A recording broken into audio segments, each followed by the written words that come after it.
મહારાષ્ટ્રના એક નાના ગામનો નાનકડો છોકરો, નામે મુરલીકાંત પેટકર.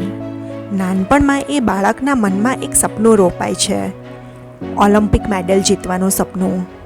તેના ગામ લોકો તેની હાંસી ઉડાવી તેને એક નવું નામ આપે છે, ચંદુ ચેમ્પિયન. પછી દુર્ભાગ્ય અને સદભાગ્યની નવી ઘટમાળ શરૂ થાય છે. ગામના અખાડામાં પહેલવાની શીખતો મુરલી ઓલિમ્પિક ખાતર તેનો ખેલ બદલી બોક્સિંગ શીખે છે.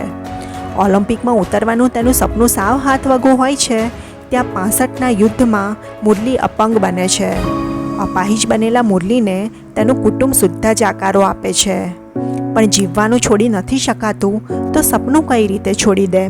ફરી વખત ખેલ બદલે છે, સ્વિમિંગ શીખે છે, પેરા ઓલિમ્પિકમાં ઉતરે છે અને દેશ માટે ગોલ્ડ જીતે છે. આ સત્ય ઘટના આધારિત કથાનું જો એક શબ્દમાં વર્ણન કરવાનું હોય તો હું કહીશ, અવિશ્વસનીય.